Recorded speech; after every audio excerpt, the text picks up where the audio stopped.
Oh my goodness. Whew. Well, let me just go ahead and get this out of the way. The meeting between the band and choir, magnificent. The food was good. I'll tell you guys a little bit more about it. But firstly, I apologize for this reaction being up so much later than it tends to be. Like, usually all my reactions are done before even, 2 o'clock? Or even 3 o'clock? So, needless to say, thank you for your patience. I know I told you guys that I would be heading out and doing all of this stuff, but thank you for being patient with me and allowing me to have this moment where I could, fellowship with my fellow band members in choir. And we ate, we were merry, we enjoyed ourselves. It was a really, really good outing for me and, the musicians and the singers of my church. So it was really good. Thank you for giving me that opportunity to have with them. Once again, apologies for this being a much later in the day, but all the same, thank you for giving me that opportunity. Now, it's time for me to work, because everyone was saying like, oh, I'm tired from eating, and mind you, I ate a ton of food, but I still got a job to do. So let's go ahead and get the formalities out of the way, shall we? Yo, peoples, Kyushu92 here, and welcome to yet another live reading of One Piece. Last we left off, it pretty much had the last chapter where, actually, you know what? It's been a minute since the last chapter. Was the last chapter? Oh, and we're apparently going on break. We're apparently going on break with this chapter. The last chapter, Sabo was explaining everything that went down at Marijois, and it pretty much ended with King Cobra, who was preparing to meet with the 5 elders. D-Train, it's good to see you. Psycho, it's good to see you.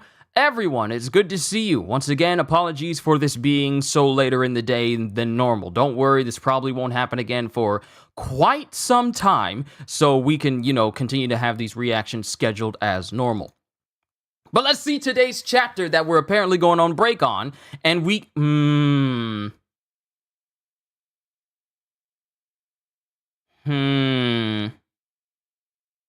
we're getting a massive color cover page right now, where it has all the major women of One Piece, just jumping off a waterfall and enjoying themselves. We got Rebecca, we got Tashigi, we got Sugar. Strangely enough, Sugar's in this group. We got Shirahoshi, Vivi, Robin, Koala, Nami, Hancock, Carrot, Perona, Ulti, Reiju, Tama, Jewelry Bonnie, and Yamato. Yamato's in this group as well, so that kind of puts people thinking that Yamato was something else other than a woman to rest. So, because she's included with this group. So, let's get started with chapter 1084, The Attempted Murder of a Celestial Dragon. Wait, what? What you mean, attempted murder of a celestial dragon? Hold up! Inside Pangaea Castle, Sacred Marijois. And it cuts to one of those royal guards, not the Holy Knights, but one of the regular royal guards whose body is crushed, his armor's crushed, and also on fire. So that shows Sabo has basically wiped the floor with all these guards. And then someone sees Sabo. Are you Sabo? And then Sabo braces himself, but it's Jewelry Bonnie. Jewelry Bonnie? Good, we can skip introductions. I think we're after the same thing. And then it cuts to someone calling, "Intruder in the guard room! The keys to the slave collars have been stolen!" I'd heard that Kuma had a daughter, and I've been following the news articles about the Revolutionary Army's activities, which is why I trust you guys. Take my father to safety. And then it cuts to Karasu, who's flying around with one of his crows. Karasu! Here. What the? Deliver these keys. Tell Morley and the others that once Kuma and the slaves are out of their chains, they're to return to headquarters. The mission is over. What about you, Sabo? I'll be right behind you once I've taken care of business. All right, be careful. And then Karasu, with one of his crows, flies off with the slave collar keys. What's your next move, Bonnie? I'll go to Egghead and ask Vegapunk if he has a way to bring my father back to his senses. And if he doesn't, then it cuts to some people going, "This way!" "That's strange. I know I saw someone." "There are even fewer guards for this tower than before, and it's already way too big for us to cover." And it cuts to Sabo, who's leapt up to a pillar above the hallway where these guards are as they're searching for them. "What? You don't know? When people go missing, it's usually because they saw it." Saw it? What do you mean? What do you mean, it? When people go missing, it's usually because they saw it. What's it? "What? You don't know? When people go missing, it's usually because they saw it." Saw it? And then it cuts to Bonnie, who's thanking Sabo for leaping her up there, for grabbing her and getting them up there out of view of the guards. "Thanks." Something they shouldn't have." Like what?" "The Lost Chamber." "Shh, don't say it out loud, even as a joke." Lost Chamber. Lost Chamber. And then Sabo's just listening in. And then it cuts to Bonnie going, "Thank you." "Egghead's in the new world, but we're heading to sea in the opposite direction. Best of luck to you." Oh, Sabo's the one who put Bonnie on the path towards Egghead. It was Sabo! "It feels really weird to have revolutionaries doing me favors like this." "We both want to save the same person." "I know. Take care of Dad." Okay. Gorosei. We got the Gorosei. We got the Gorosei in the empty throne room. Oh, this is bad. This is bad. This is bad. Whenever the Gorosei show up, it's always something. Every single time. Ogata-san, good to see you. CJ, good to see you. I'm only checking chat. I apologize once again for this stream being a little bit late, but we were eating good. King Cobra's inside the empty throne room with the Gorosei. "What do you ask of us, Cobra, King of Alabasta?" Yes. Where should I start? The world government we know today began 800 years ago, when it was created by a group of kings. As the newly styled creators of the world, they moved here to Marijua with their families, where they became known as celestial dragons, and have ruled over the world for the 8 centuries since. Amongst themselves, the 20 kings have always been equals, and to prevent one from ruling over the others as a dictator, they created the empty throne, and placed 20 weapons around it to symbolize their oath to never claim that seat. Cobra, the fact that you know all of this history, and the Gorosei are not saying anything, they're just remaining silent. I got a bad feeling about this! And placed 20 weapons around it to symbolize their oath to never claim that seat. In the 20 kingdoms that had lost their royal families, new kings were chosen, whose rule continues to this day. Therefore, the first 20 dynasties' names are no longer found in the lands from whence they came. But Alabasta is different. The monarch at that time, Queen Lily of the Nefeltari dynasty, was counted among the first 20, but did not become a celestial dragon. Okay. We are learning history about Alabasta. And we're finding out that the Queen of Alabasta, from those years ago, was counted amongst the first 20 who basically started the world government as we know it. Like the whole fealty thing. She was a part of the first countries to do that. And yet, oddly, didn't become a celestial dragon. Queen Lily of the Nefeltari dynasty was counted among the first 20, but did not become a celestial dragon, choosing to return to Alabasta and continue the Nefeltari line in her homeland, where the name still reigns. And every single time Cobra is making mentions of this, it just cuts to the faces of the 5 elders individually who are being silent this entire time. That is why, in actuality, there are only 19 weapons surrounding the throne. And then it cuts to the big mustache member who goes, "This is all correct, but what is your point?" I was going through old historical documents from my royal library. Oh, I don't know where this is going. I haven't looked at the panel underneath it. I'm focusing on the top row. I was going through old historical documents from my royal library. The only history one can peruse there comes from documents after the span of the Void Century. And yet, there is no mention of Queen Lily's name. Yo, she was part of the first 20, and yet in the history books, she's not mentioned at all. She's been wiped from history. What? I'm scared because when you have a conversation like this in a group of the most powerful people in the world, it either goes one or two ways. You live with a threat or you die. I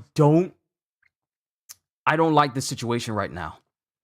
The only history one can peruse there comes from documents after the span of the Void Century, and yet there is no mention of Queen Lily's name. She did not come back to rule Alabasta after that. The Gorosei are still silent. Lily's younger brother took the throne in Alabasta instead. Is there anything you might be able to tell me about her? And then Jay Garcia, the only member that we know the name of, steps up and goes, "That's what you wanted to ask?" And then,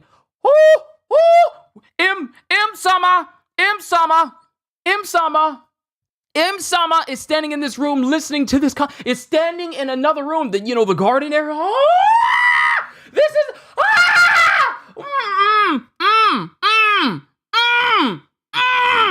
Oh! Okay. I want to get up, but I gotta continue. M.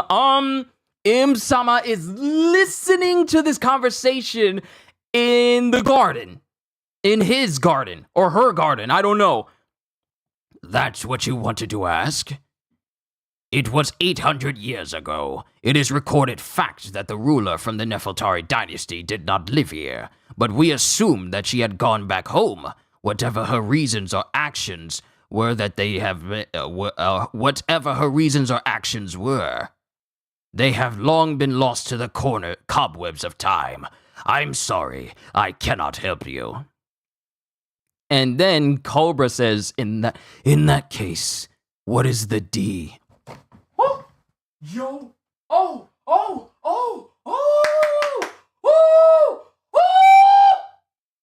he's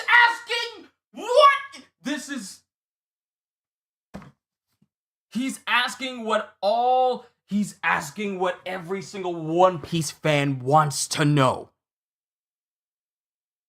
Everybody wants to know, what does the D mean? And now he's asking the Gorosei themselves. Stop. In that case, what is the D? And then the bald member goes, why would you ask that? Well, you see, there is a brief 800-year-old letter that she passed down through her line of kings, which catches the attention of all the Gorosei. I'm scared. I'm scared to turn the page. There's a 800-year-old letter that she passed down through our line of kings. And then we cut to Mingling Courtyard, Pangaea Castle. Ah! Stop doing this! Please, I beg of you! And it cuts to, oh right, this was during the time before everything went down. Because it shows Kuma as he's binding Shirahoshi in chains. You're hurting me! Someone please help me! I've done it, father! I never gave up! I caught it myself, a giant mermaid at last! Well done, Charlos. Oh no, the poor lovely Princess Shirahoshi! What do you eat? I'll take you on walks every day, my pet. Only I'll be riding you.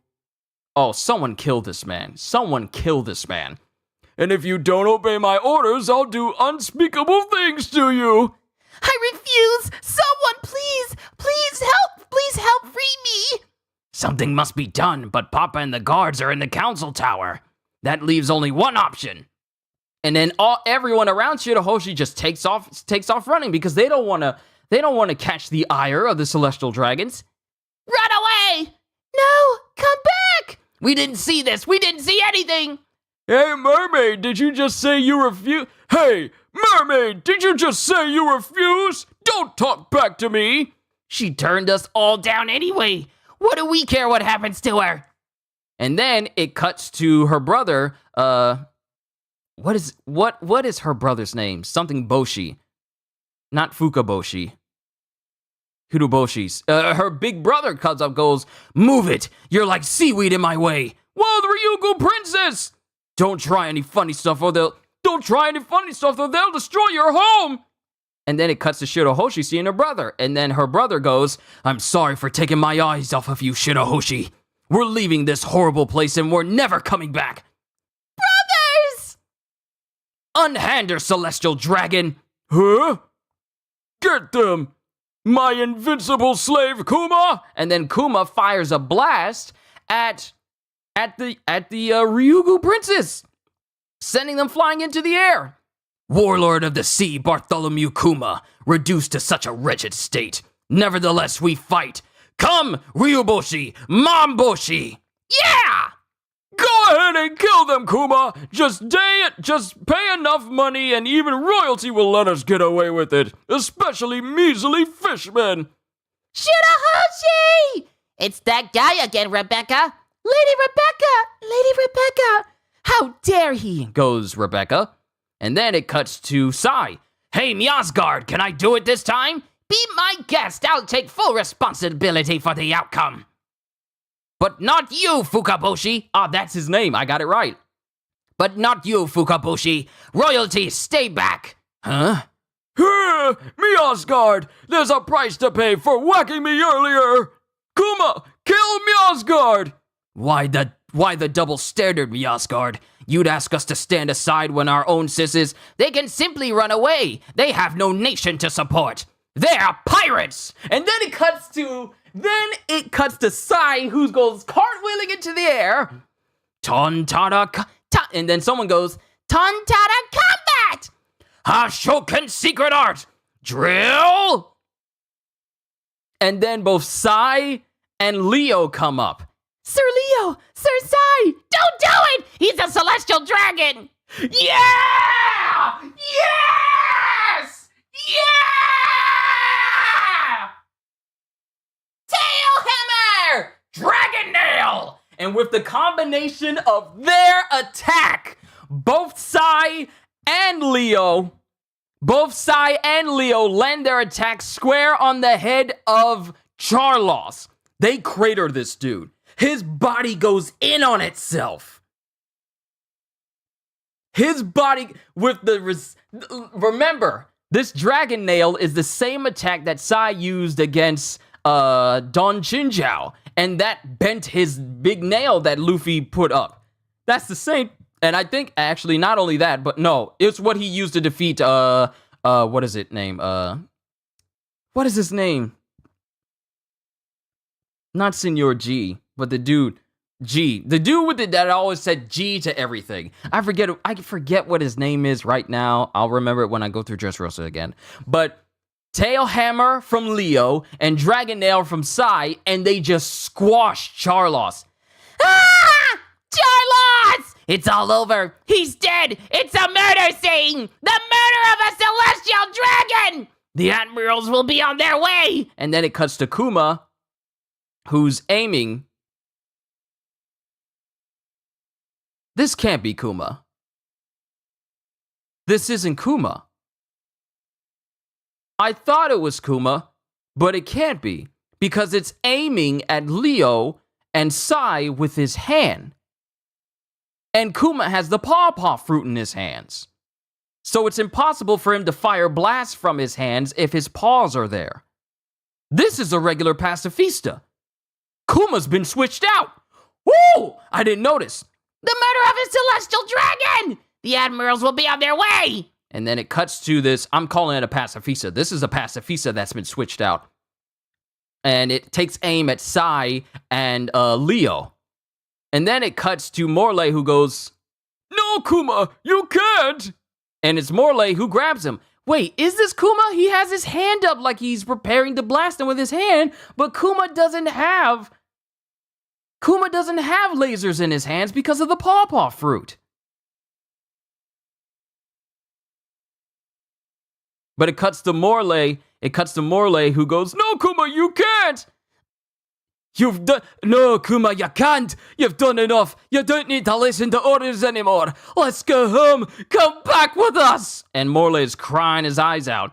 What is the giant doing here? "Morley, I got the keys from Sabo." What is that, an intruder? It's Morley, one of the revolutionary captains. "Thanks, Karasu. Okay, let's go down." And then it cuts to just explosions and destruction everywhere. As Saint, what is his name? Not Saint Charlos, but Charlos's father pops in and sees his fun's incredibly squished state. And then everyone looks on in shock. Then it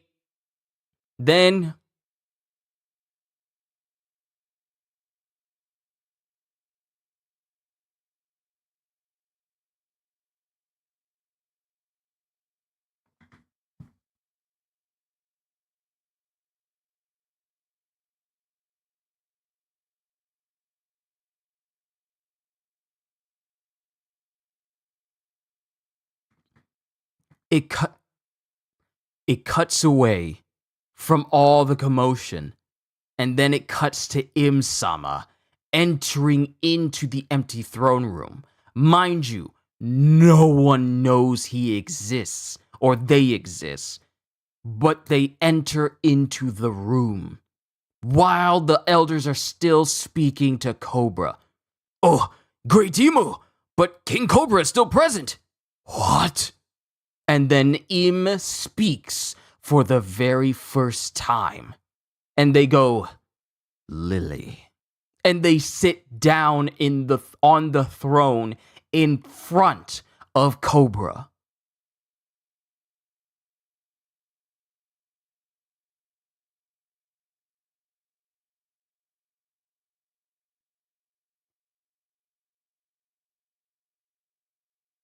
And that's the end of the chapter. Saint Roswald, thank you, Ogata-san. Lao G, thank you, Ogata-san, once again.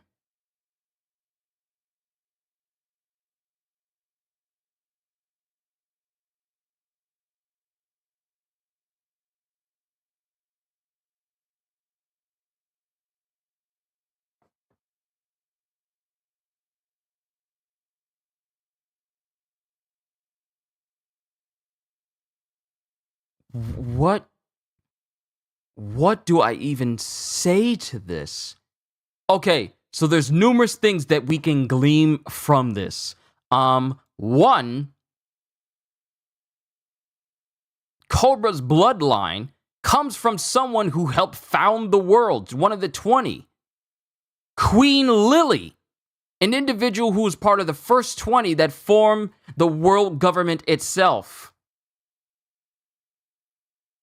Well, it not really formed the world government, but 20 kingdoms that swore fealty to never, to always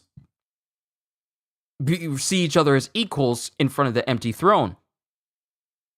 And we find out that this Queen Lily never came back to Alabasta. Cobra's out here asking the hard-hitting questions, including one letter that's been lingering on his mind. Like, in that case, what is the D? And the Gorosei are automatically surprised to hear that Cobra knows of the D because of a brief 800-year-old letter that she passed down through our line of kings. So, the question of what is the letter D, or what is the D, is something that Cobra has been privy to all of this time. So this audience with the elders is the first and best way for him to get those answers. But they are very, very steadfast in trying to dodge all these questions. The fact that Queen Lily's name is not written into any of the history books.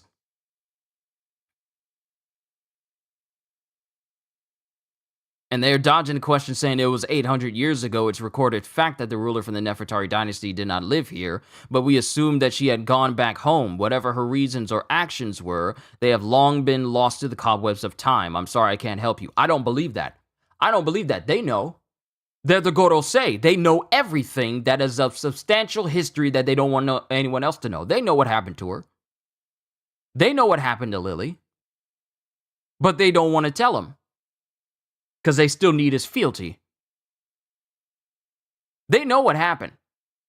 They're lying to his face. I can tell. They're the individuals who will really quickly dodge a question.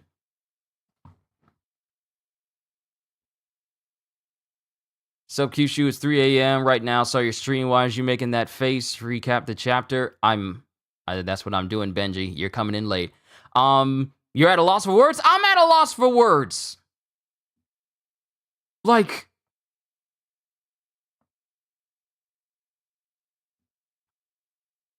so the questions that Cobra is asking, remember, these are events that happened before. These are events that were happening before we are in the present. This is in the past. This is everything that happened at Marijois during the time that we were away. So while we were taking care of things in Wano, and we saw the aftermath of the reverie and everything that happened, and then apparently King Cobra's been murdered, we are seeing the events that lead to that.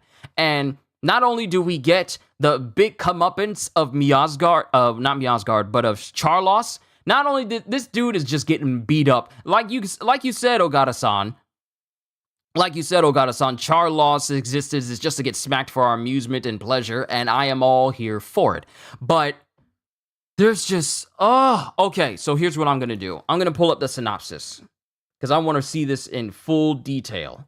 And we're going on break.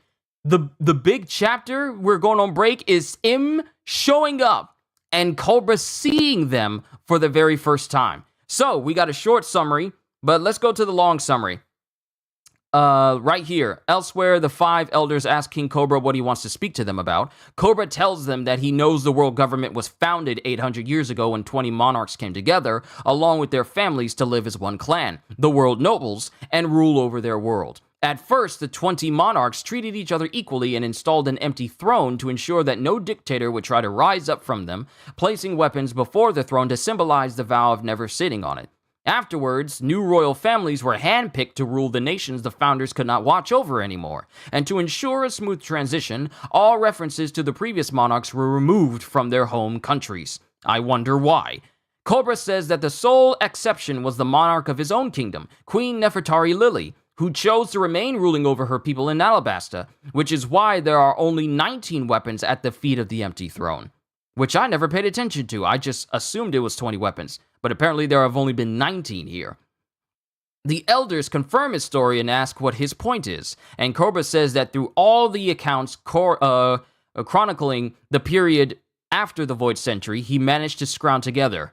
After the Void Century, he managed to scrounge together. Lily's name is not mentioned once. To Cobra, he believes Queen Lily never made it back home, and the ruler of the country ended up being her younger brother. To that, he asks if they know exactly what happened to her. Saint J. Garcia Saturn says that because it was so long ago, the details of what exactly happened to her are lost to the annals of history. Once again, I think he's lying. Cobra then asks the 5 elders what the secret name D means. When one asks why he asks, Cobra reveals that a short letter was passed down from generation to generation by Lily. Outside in the public courtyard, St. Charlos makes his move on Shirahoshi, having Kuma tie her up in chains. Charlos starts dancing over his accomplishment and gushes over the idea of riding her everywhere and harming her if she defies him, another reason for him to be killed. She starts begging for someone to save her, but the bystanders are too scared to interfere and they all run away pretending they did not see a thing. Her brother, Fukaboshi, rushes to save her, apologizing to her for looking away earlier, which allowed Charlos to seize her. His brothers Ryuboshi and Monboshi join him, but Charlos simply tells Kuma to blast him, as he proclaims that he can buy everyone's silence with money since he only considers the fishmen and merfolk races only fish. Also, so not only is Charlos, basically a horrible slaver type person, but he's also a racist. Rebecca and Leo see Shirahoshi being assaulted, and Sai asks Saint Don Quixote Miasgard if he can hit Charlos, to which Miasgard says he can and he will take responsibility for it. Miasgard tells Fukaboshi to restrain himself since he's of royal blood, but for Leo and Sai, since the two are pirates, he thinks it's easier for them to escape since they are bound to no country, which is a good point. What's the best people you can use to beat up on royalty? People who don't even have their own sovereign nation. They're just, pirates are the easiest scapegoat when it comes to people getting beat up. Charlos tries to blast Miasgard for hitting him earlier, but Leo and Sai attack Charlos simultaneously and practically flatten him with their attacks. All the nearby people start panicking over the possibility that Charlos is dead, while Morley subdues Kuma, begging they go home together. Karasu arrives with the keys, and Morley says they should all head down now. Meanwhile, in the throne room, Im appears before the five elders, who were surprised because Cobra was still present, and sits down on the empty throne, horrifying Cobra as Im says Lily's name.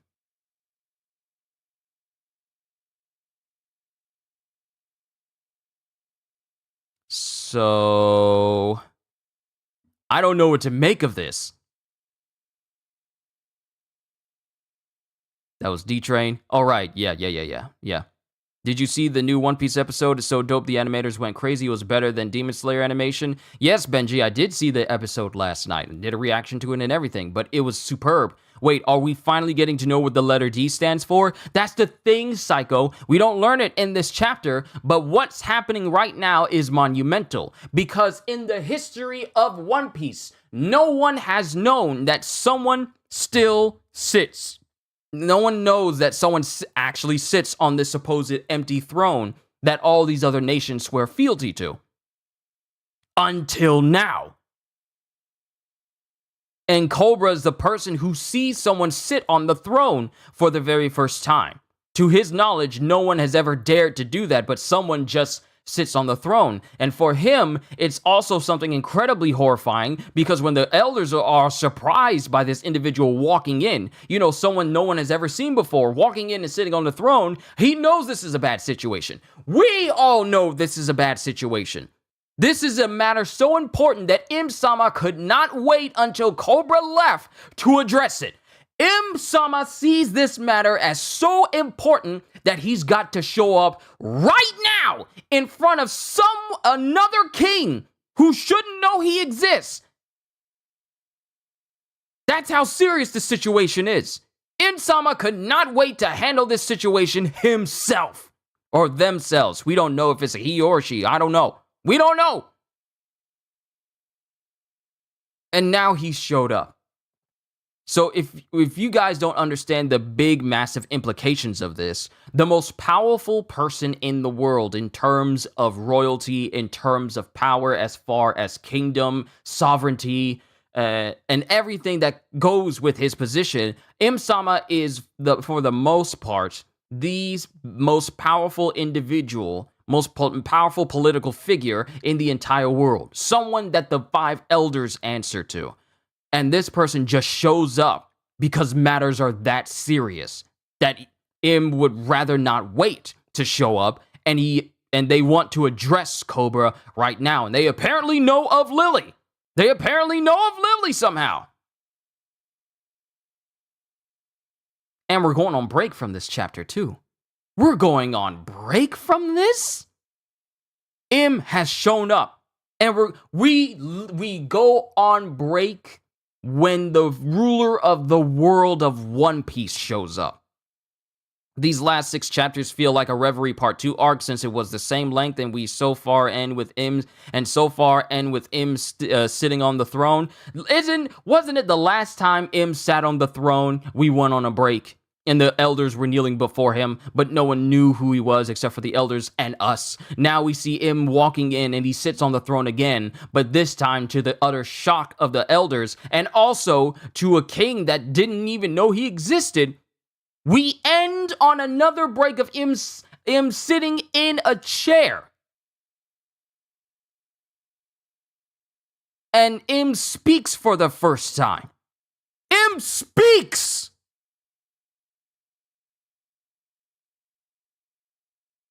He did not talk. They did not talk at all. When we first saw him, all we got was just him sitting in a chair and their eyes. When the five elders says, like, whose light should be snuffed out next. And we just get a shot of Im's eye. But now we have Im coming in and they speak for the very first time. I'm scared. And this is a chapter we gonna break for? Hope we get a couple more pages of this encounter since the flashback hasn't ended. I hope so as well, because we still need to figure out how apparently King Cobra gets murdered. We still need to figure that out. That's something we still need to figure out. And mind you, Sabo knows that someone sits on the empty throne, so we still got to continue this because Sabo hasn't gotten to the point of getting to the throne room yet. We're going back in time, flashbacking to when all this stuff was happening at the Reverie, but Sabo hasn't made it to the throne room yet. So we still have more chapters of this Reverie memory to go through. We still got that to go through. So we're not done yet. I guarantee you we're not done yet. Because Sabo hasn't made it to the main room. Remember, we're getting told everything that happened from Sabo's accounts. So we have not reached the end of it yet. And for Sabo to know that someone sits on the throne, it must mean he makes it in. It must mean he makes it into the room to see him. And something happens to King Cobra, which allows the world government to pin him as King Cobra's murderer. So we still haven't gotten to those events. We still haven't gotten to those events yet.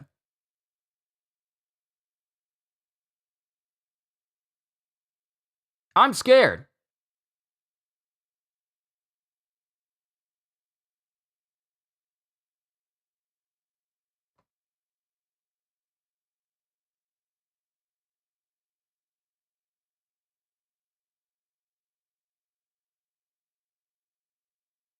I don't know what to make of this chapter. Well, I do know what to make of it.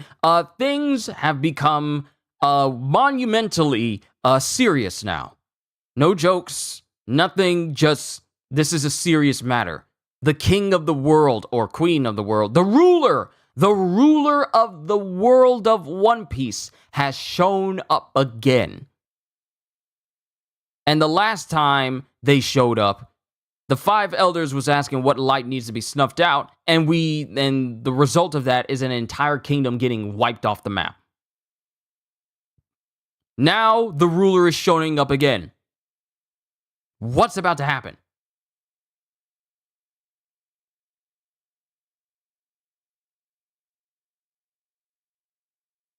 I don't know. I'm scared. I'm scared about what's about to happen right now. The things that we can learn. When Im speaks, the things we can learn from Im. The things we could learn. I'm actually scared to know. I'm actually scared to know what we're about to learn. But I won't keep you here any longer than I already have, because I still have My Hero Academia and Jujutsu Kaisen to go through. But what a chapter to go on break on.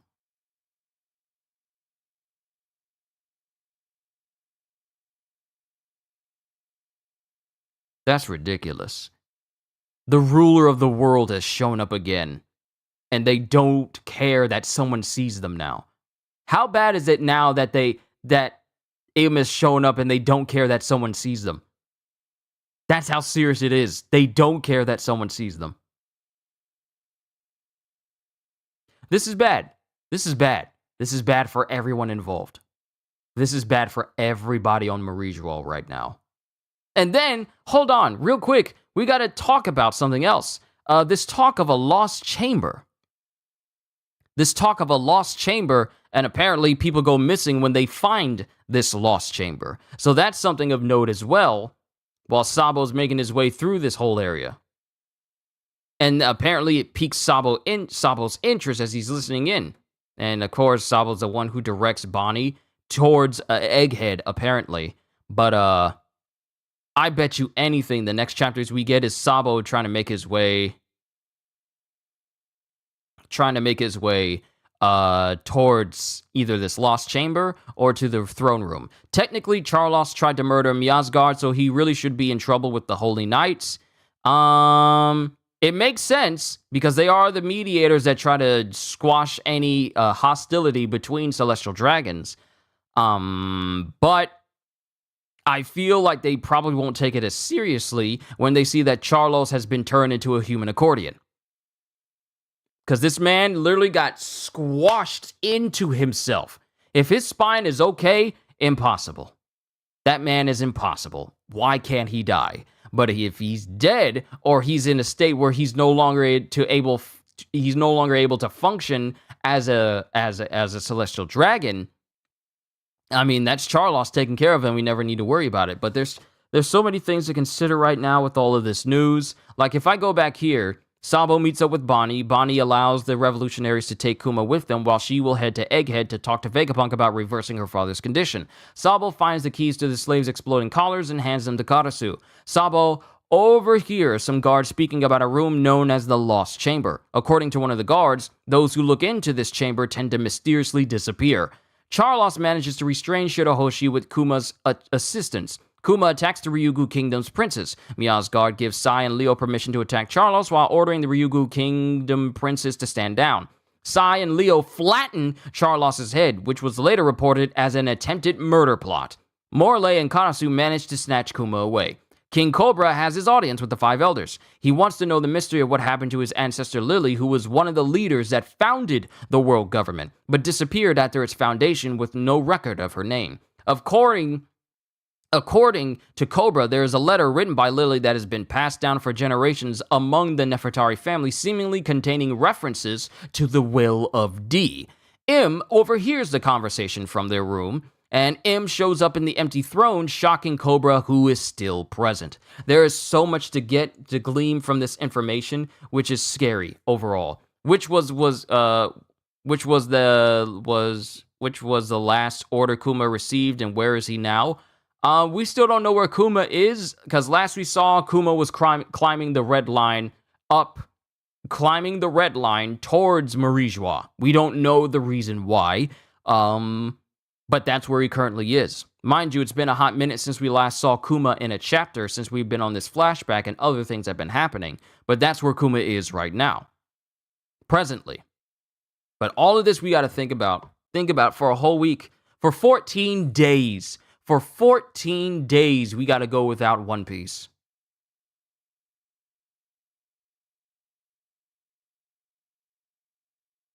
For 14 days, we got to go without One Piece.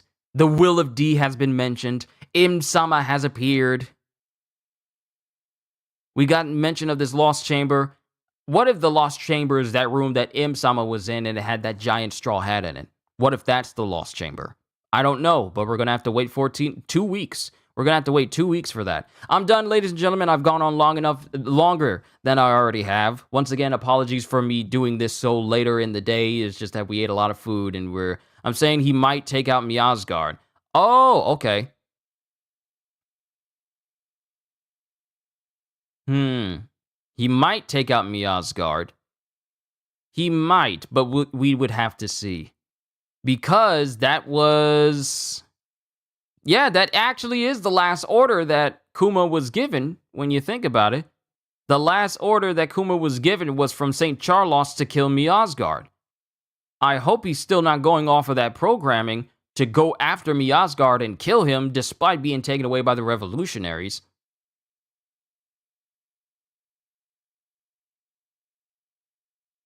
Now you got me thinking about that, Ogata-san. I'll think about it later. I got My Hero Academia and I got Jujutsu Kaisen to do, and then I'm just going to relax the rest of the day because that was a lot of food, and I do not want the itis to hit me while I'm in the middle of reading. But ladies and gentlemen, this is my reaction for One Piece. Do not worry, we are going back to our usual times for reactions next week, though no One Piece because of obvious reasons. This was a great chapter, but I am absolutely terrified of the implications. I am absolutely terrified of the consequences that could occur in the next chapter. I'm scared for Cobra, and I'm scared for anyone who's involved about what's about to happen in One Piece. I'm scared. I am scared to see what happens next. I was terrified even reading this chapter, but it just tells me that Oda knows how to keep you on the edge of your seat.